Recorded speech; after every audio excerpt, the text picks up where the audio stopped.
Salut tout le monde, bienvenue à Toxicast, le meilleur podcast à Montréal où l'on démystifie l'univers des drogues. C'est un endroit sans préjugés, plein de bonne humeur, où notre but c'est de vous informer pour que vous puissiez prendre des décisions satisfaisantes pour vous-même et baisser les risques d'insatisfaction.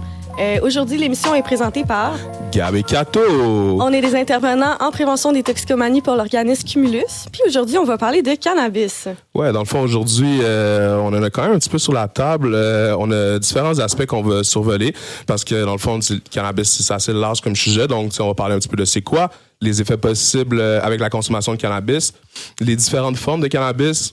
Et on va brièvement parler un petit peu des lois, mais vraiment pas beaucoup parce que on vous garde la surprise pour un autre moment. Fait que premièrement, on va commencer à parler un peu de c'est quoi le cannabis. Donc, le cannabis, c'est une plante qui est une drogue puis qui fait partie de la catégorie des perturbateurs. Donc, les perturbateurs, c'est une catégorie de drogue artificielle qui va venir copier l'endorphine, la noradrénaline, que ce soit les deux en même temps ou séparément. Donc, effectivement, le cannabis, c'est une drogue qui peut ralentir certaines parties de l'organisme, comme le système respiratoire, et accélérer d'autres parties de l'organisme, comme le système digestif. Et par exemple, j'entends souvent les personnes, j'ai entendu le système digestif, là, j'entends souvent les personnes parler de munchies, le fameux munchies après la consommation, l'envie de vouloir manger quelque chose rapidement, beaucoup sucré, salé, whatever. Ça vient d'où un peu ça? Oui, bien dans le fond, bonne question. Dans notre corps, on a des molécules qui s'appellent les endocannabinoïdes. Ça, c'est des molécules qui viennent stimuler la faim. Puis, dans le cannabis, il y a des cannabinoïdes, puis c'est des molécules qui ressemblent beaucoup aux endocannabinoïdes qu'on produit. Donc, c'est ça qui va trigger la faim lorsqu'on fume du cannabis. Puis, en plus, parfois, le cannabis peut provoquer de l'hypoglycémie. Donc, ça va venir diminuer le taux de sucre dans le sang. Puis, la personne va avoir envie de manger des trucs sucrés. Tu sais, le McDo, ça paraît pas, mais c'est plein de glucides. Fait que l'envie de manger du McDo après avoir consommé du cannabis, c'est pas pour rien. Ouais, exact. J'imagine que ça, le corps est en recherche de différents sucres, puis ben souvent c'est le resto le plus proche des fois voilà. Pour certaines personnes. Fait que ouais. Donc sinon, quand on parle mettons de l'origine un peu du cannabis, de cette plante, dans le fond, c'est une plante qui est là depuis tellement longtemps. C'est une plante qui existe, qui est utilisée depuis même 2600 avant Jésus-Christ. Donc c'est important de comprendre que cette plante-là a été utilisée à des fins différentes au travers de l'histoire, comme par exemple au début c'était beaucoup en aspect religieux, en aspect spirituel pour atteindre un esprit, disons, un petit peu plus haut. Puis... La médecine aussi. La médecine, définitivement aussi. Puis, en termes aussi l'alimentation humaine, le cannabis peut être utilisé pour ça. Et faire du papier, faire des vêtements, certains types de carburants aussi. Donc, et on en a même aussi retrouvé dans des tissus vieux de 8000 ans. Dans le fond, dans l'ancienne Mésopotamie, donc en Iran, en Irak. Donc, c'est juste pour dire que c'est un matériel qui est hyper résistant. Puis, dans le fond, l'usage plus récréatif est aussi présent depuis vraiment longtemps, mais c'est plus dans les années 1900 que cet usage-là a vraiment explosé et qu'on a vu survenir différents types de réglementations pour contrôler l'achat, la consommation et la possession. Ouais. Mm-hmm. Donc, c'est ça. Nous, aujourd'hui, on parle un peu plus de la consommation. Là, fait qu'on va parler un peu moins de tout ce qui est usage pour le textile, par exemple. Mm-hmm. Puis, tu sais, le cannabis, c'est quand même une substance qui contient quand même assez beaucoup de cannabinoïdes. Voilà, c'est ça. De substances. Ouais. Fait que ça contient environ 500 substances, dont 100 cannabinoïdes à peu près. Puis, les deux principaux qu'on connaît le plus, donc, c'est le tétrahydrocannabidiol, donc le THC. Puis le cannabidiol, le CBD, donc c'est les deux principaux. Le THC, ça, en fait, c'est la substance psychoactive qui va être présente dans la plante qui est responsable de la majorité des effets. Généralement, dans le cannabis, on retrouve de 2 à 25 % de THC. Plus dans ce qui est plante séchée. Mm-hmm. Puis, c'est aussi une substance qui est liposoluble, donc qui se dissout dans les graisses. Puis, ça s'élimine beaucoup plus lentement par rapport à des substances hydrosolubles comme l'alcool. Donc, c'est pour ça que la filtration est plus lente et qu'on peut retrouver des traces de cannabis chez une personne qui consomme régulièrement, même 3 mois après l'arrêt de la consommation. Oui, quand même 3 mois, j'imagine, justement, à cause que ça stocke dans les graisses, puis ça prend juste plus de temps à s'éliminer. Ouais, puis aussi, l'autre molécule aussi qu'on connaît souvent alliée avec le THC, c'est le CBD. Dans le fond, le CBD, c'est vraiment différent du THC parce que le CBD n'a aucun effet psychotrope, tandis que le THC, c'est lui qui donne les effets psychotropes. Puis, dans le fond, le CBD, ce qu'il fait, c'est qu'il vient moduler l'effet du THC. Donc, pour pas que le THC prenne trop d'ampleur, le CBD est là pour venir équilibrer un petit peu le tout. Donc, le CBD aussi peut être utilisé à des fins plus médicales, à des douleurs qui sont, dans le fond, chroniques. Donc, c'est vraiment ça vient aider au niveau des douleurs chroniques et différents troubles de santé, comme par exemple l'anxiété, les nausées, les convulsions. Donc, ouais. Fait que là, on a vu un peu les deux cannabinoïdes principaux. Mais ça serait quoi, mettons, les effets recherchés un peu dans le cannabis? Mais quand on parle d'effets, je trouve qu'il est important de parler de la loi de l'effet. Dans le fond, pour ceux qui connaissent pas ce qu'est la loi de l'effet, la loi de l'effet, c'est une manière de réfléchir à comment un effet peut se développer chez une personne. Donc, on dit que l'effet est impacté par 3 choses: la substance, l'individu et le contexte. Et ça, à chaque fois. Donc, je m'explique. Par rapport à la substance, dans le fond, quelqu'un qui décide de fumer 2 joints ou quelqu'un qui décide de fumer 10 joints, l'effet ne sera pas pareil avec ces 2 personnes-là à cause de la quantité qui a été consommée. En termes de fréquence aussi, quelqu'un qui décide de prendre des grandes inhalations, quand on parle de cannabis plus inhalé, des grandes inhalations, plutôt que quelqu'un qui décide de prendre des petites inhalations, l'effet va venir aussi différemment. Donc, certains aspects dans la substance comme ça aussi. Donc, le moyen de consommation aussi. Fumer, ingérer, les effets vont être différents. Donc, c'est important de prendre ça en considération. Là, si on parle maintenant de l'individu, l'individu, c'est l'être le plus complexe dans ces trois situations-là, selon moi. C'est vraiment la personne elle-même, l'âge, le poids, la tolérance, les frustrations, les valeurs, tout ce qui motive la personne à vouloir consommer. Donc ça va avoir un impact direct sur l'effet. Par exemple, quelqu'un par exemple, qui est asthmatique, décide de prendre une puff sur un joint, ça se peut que la personne réagisse différemment que l'autre personne qui n'est pas asthmatique. Donc, c'est quand même intéressant de comprendre ça. Et puis, quand on parle maintenant du contexte, le qui, le où, le quand, tous les aspects qui entourent la situation, la tolérance du milieu où je me trouve. Est-ce que la substance que je consomme est vue légale ou illégale dans l'endroit où je suis? Est-ce que je suis dans un festival où la consommation est vue différemment que, par exemple, dans un parc ou dans une école? Donc, c'est vraiment important de comprendre qu'à différents contextes, des effets aussi peuvent survenir différemment. Donc, l'anxiété peut se créer à travers ces différents contextes. Mm-hmm.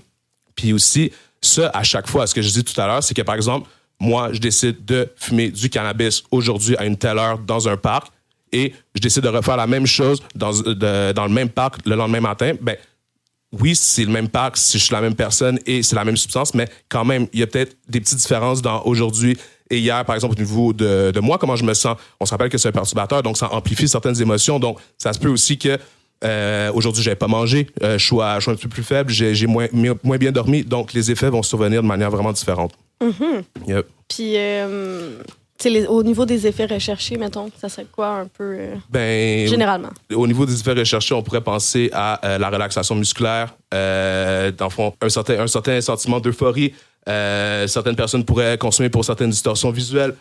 Donc, c'est vraiment les effets. Il y a multiples effets, multiples de personnes qui consomment aussi. Donc, c'est important de comprendre que chaque consommateur a sa raison de consommer et puis et ses effets aussi qu'il veut rechercher à travers ça. Mm-hmm. Puis, une question qu'on se fait souvent poser, je ne sais pas pour toi, mais moi, c'est souvent comment on peut comparer une cigarette à un joint? Dans le fond, en termes de santé pulmonaire, c'est sûr que quand on regarde un joint et une cigarette l'une à côté de l'autre, en termes de goudron, dans le fond, un joint équivaut à 2,5 à 5 cigarettes. Donc, pourquoi on dit goudron? Dans le fond, dans la terre, quand la plante, elle pousse, il y a du goudron qui se colle justement au cannabis et à toutes les autres plantes, dans le fond, qui poussent de la terre. Et puis, c'est là que ça peut venir... il peut y avoir un surplus de goudron dans le cannabis plutôt que dans la cigarette. Puis, il y a aussi le fait que, généralement, une personne qui consomme de la nicotine ou qui fume des cigarettes va aller souvent plusieurs fois dans une journée aller fumer. Mm-hmm. Mais c'est un peu plus rare qu'on va voir une personne aller fumer plusieurs joints. Tu sais, fait que rendu là, pour le niveau de goudron, ça va vraiment dépendre de... C'est des habitudes de consommation de chacun. Voilà. Ouais, ça va être un calcul rendu là. Oui. Exactement. Donc, puis maintenant, tu sais, avec le cannabis aussi, il y a différentes formes, il y a différentes sortes, il y a beaucoup de débats entre les différentes sortes. Donc, quand on parle de variété de cannabis, on peut diviser ça vraiment en quatre catégories avec le sativa, l'indica, le hybride et le ruderalis. Dans le fond, lorsqu'on parle de cannabis sativa, c'est un cannabis qui va généralement avoir une très, très, très haute teneur en THC et une moins haute teneur en CBD. Tandis que quand on va parler de cannabis indica, on va pas nécessairement perdre de la teneur en THC, mais on va augmenter décidément de la teneur en CBD. Ensuite, maintenant, pour ce qui est du cannabis hybride, ben ça, c'est vraiment à travers toutes les années, à travers toutes les manières de faire, de cultiver le cannabis, ben on a dû modifier un petit peu des différents strains, comme on dit, des différentes sortes de cannabis, afin d'avoir certains effets, afin d'avoir certains terpènes dans le cannabis. Donc, ça, on classifie ça dans l'hybride. Donc, vraiment, dans l'hybride, il y a énormément de sortes différentes qui ont différents taux différents. Puis, le cannabis ruderalis, celui qu'on entend un petit peu moins, qui est vraiment faible en teneur de THC et très haute teneur de CBD. Mais justement, il n'y a pas assez de THC pour procurer un effet de high, disons. J'ai lu une étude, puis j'ai écouté une vidéo aussi justement sur ça. Sativa Indica, tu sais, on entend souvent moi, le Sativa, ça me rend anxieux, ou j'aime mieux ça parce que ça m'énergise. Ouais, ça te rend euphorique, ça t'excite. Ouais. Puis d'autres personnes disent, le Sativa, moi, ça m'endort, etc. Mais en fait. Tu veux dire l'indica, ça s'endort. Oui, absolument, ouais. Merci. Ouais, on entend souvent ce parallèle-là, mais ouais, qu'est-ce que tu as vu par rapport à ça? Oui, c'est ça. Dans le fond, j'ai vu qu'en fait, ces deux classes-là de plantes n'ont pas été classées selon leurs effets ou selon leurs molécules. Ça a seulement été classé selon leur apparence. Tu sais, souvent, c'est un peu comme la même chose avec les animaux ou les autres plantes. Quand on voit deux choses qui se ressemblent, on peut penser que ça vient de la même famille. Les feuilles du cannabis sativa sont beaucoup plus minces, tandis que ceux de l'indica sont beaucoup plus épaisses.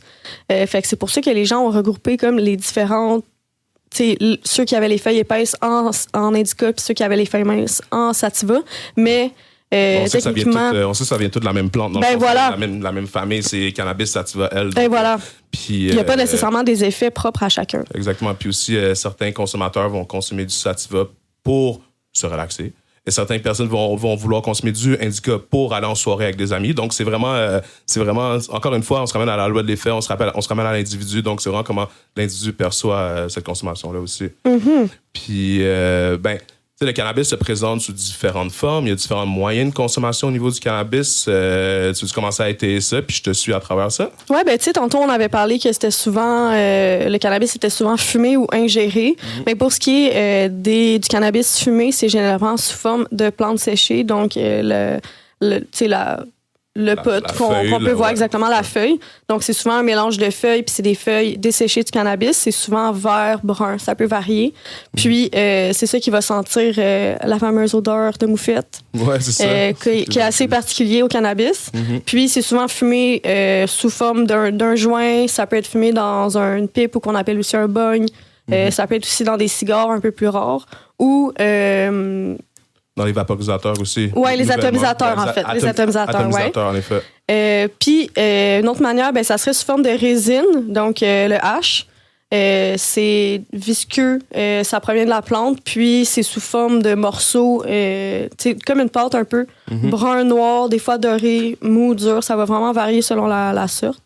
Puis, généralement, c'est fumé tout seul ou ça peut être mélangé avec du tabac. Oui, puis aussi, souvent avec le hash, on remarque que c'est généralement plus concentré, dans le fond, que la feuille, la plante, étant donné que le hash va être extrait de la feuille. Oui, entre 30 et 60% à peu près de THC. Oui. Puis aussi, il y a l'huile, la fameuse huile, que des fois, les gens peuvent l'incorporer dans des recettes et tout. Puis, ça, dans le fond, c'est sous forme d'une huile de forme de résine ou vraiment une huile avec une texture qu'on peut, comme qu'on connaît de l'huile d'olive, par exemple. Et puis, c'est fait c'est obtenu à partir d'un solvant organique ou de l'alcool qui est évaporé ensuite. Donc, là, il n'y a pas d'alcool dans l'huile.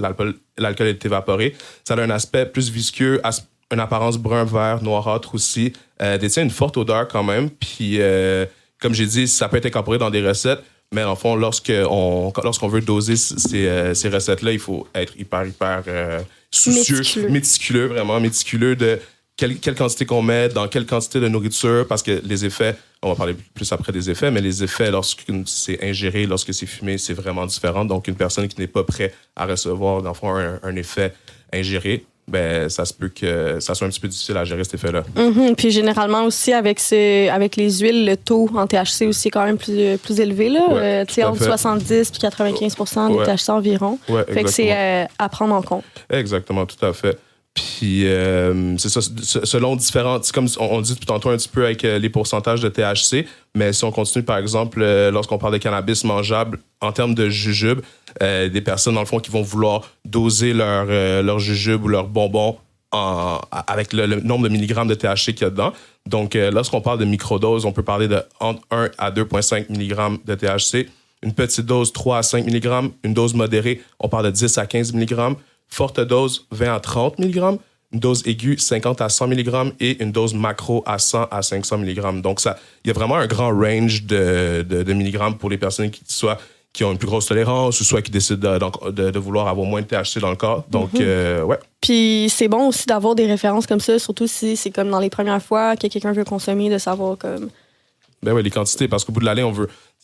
Le but, c'est d'avoir du plaisir. Si la personne décide de consommer du cannabis pour avoir du plaisir, ben, le but que le plaisir reste un plaisir. Donc, je trouve qu'avec ces informations-là, les personnes qui décident de prendre ce choix-là, ben, sont un petit peu plus éclairées, puis ben, prompts à moins d'insatisfaction, je dirais. Mm-hmm. Puis, au niveau un peu des lois, je n'aimerais pas beaucoup de lois. Mais premièrement, ben, c'est important de savoir que l'âge légal pour posséder, acheter ou avoir accès à la SQDC, ben, c'est 21 ans au Québec. Au Canada, c'est 18 ans. C'est interdit de posséder une plante de cannabis à la maison, puis c'est aussi interdit de fumer ou de vapoter du cannabis dans les lieux publics. Dans le fond, si... là, je vous ai juste nommé quelques lois, mais si ça vous intéresse d'en savoir plus, ben, on a un podcast sur les lois qui va sortir bientôt, puis il va y avoir plus d'informations sur ça dedans. Cool. Ben ouais, définitivement. Ben, honnêtement, ça fait un petit peu le tour de qu'est-ce qu'on a à vous dire au niveau du cannabis. On espère vraiment que vous avez appris un petit peu plus aujourd'hui sur cette substance.